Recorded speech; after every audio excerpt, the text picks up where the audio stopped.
ऐतिहासिक, शैक्षणिक, साहित्य व संस्कृतीची जोड म्हणजे स्मार्ट पुणेकर न्यूज. जय सेवालाल. मी रमेश देवराम चव्हाण. उद्या जी धर्मसभा आहे त्यांचे आम्ही सर्व समन्वयक आहोत आणि अखिल भारतीय धर्मगुरू बाबूसिंग महाराज उद्या आपल्या गुरुपौर्णिमेनिमित्त जो आपण कार्यक्रम ठेवला त्यासाठी सगळ्यांना मार्गदर्शन करण्यासाठी, दर्शन देण्यासाठी उद्या पुण्यामध्ये दुपारी 2 वाजता गणेश कला क्रीडा मंचला येत आहेत. काय कार्यक्रम असेल, म्हणजे काय निमित्त? आपला धर्मगुरू जे आहेत त्यांचा वारंवार संत प्रवास असतो, तर पुणे जिल्ह्यामध्ये एकत्रित कार्यक्रम घेण्याचं, समाजाला एकत्रित करण्याचं आणि समाजाला उद्देशून संबोधित करण्यासाठी येत आहेत. बंजारा समाज हा वेगवेगळ्या राज्यामध्ये वेगवेगळ्या नावाने ओळखला जातो. काही ठिकाणी बंजारा समाज पुणे महानगरामध्ये बंजारा, लमाण असा ओळखला जातो. ज्या ठिकाणी आंध्रा तेलंगणा साईड लंबाडा ओळखला जातो, लमाण म्हणून ओळखला जातो, नायकडा म्हणून ओळखला जातो. आता महाराष्ट्रामध्ये 2 ठिकाणी असे 2 विखुरलेले आहेत की इथे बंजारा म्हणतात, ते लिहिताना हिंदू बंजारा लिहितात दाखल्यांवरती लिहिताना, आणि जे दुसरे जे आहेत त्या म्हणजे तो आपलाच समाज आहे, पण दुसरं जे लोकेशन जे आहे ते नाशिक ह्या साईडला लभाडा म्हणून. पण हा समाज एकच कसा काय ओळखायचा, तर हा बोलीभाषा, संस्कृती आणि जो बंजारा समाजातले जे देवस्थान जे आपण पुजतो त्यांचं कल्चर्स, जे राहणीमान जे आहे, वेशभूषा जी आहे ती बंजारा समाजाची एकच आहे. आणि यामध्ये बंजारा समाज हा आता वेगळी नावं का पडली, तर उदाहरणार्थ लवण हा मिठाचा व्यापार करत होतो, तर लवणवरनं लमाण झालं. तरी असं नायकडा, आता मक्खणशाह लभाणा म्हणून लभाणा तिकडलं पडलं.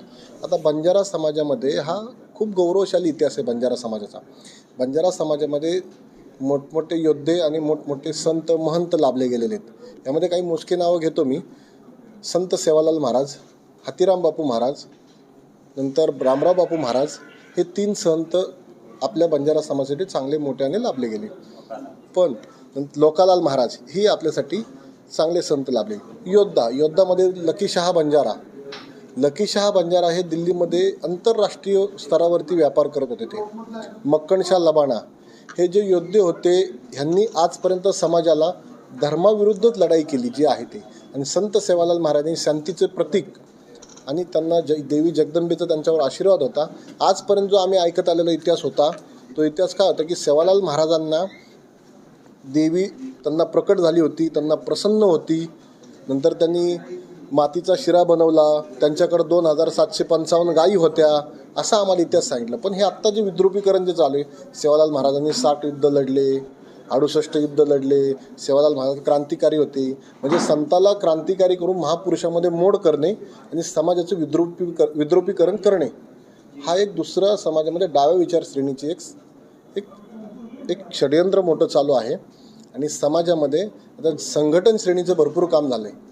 सकल बंजारा समाजातर्फे आपण धर्मसभा आयोजित करतो. पण का आयोजित करणं, की समाजाला जागृत करण्यासाठी. संघटन श्रेणीचं काम खूप झालं, पण जागरण श्रेणीचं समाजामध्ये थोडंफार काम खूप कमी आहे.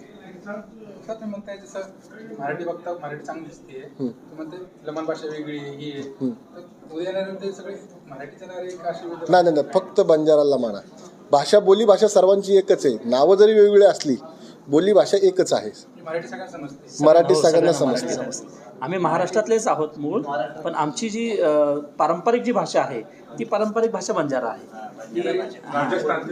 नाही, सिंधू किनारी राहणारे आम्ही हिंदू, आणि आमचा स्वतंत्र व्यवसाय होता. व्यवसायात आम्ही विविध ठिकाणी गेलो, पण आमची जी पुरातन भाषा आहे ती बंजारा समाज आहे. पण आम्ही मराठी आणि हिंदू या गोष्टीवरती ठाम आहोत आणि आम्ही महाराष्ट्रात मराठीच आहोत आणि आम्ही मराठी म्हणूनच वागतो. सिंधू काठचे आम्ही हिंदू आहोत.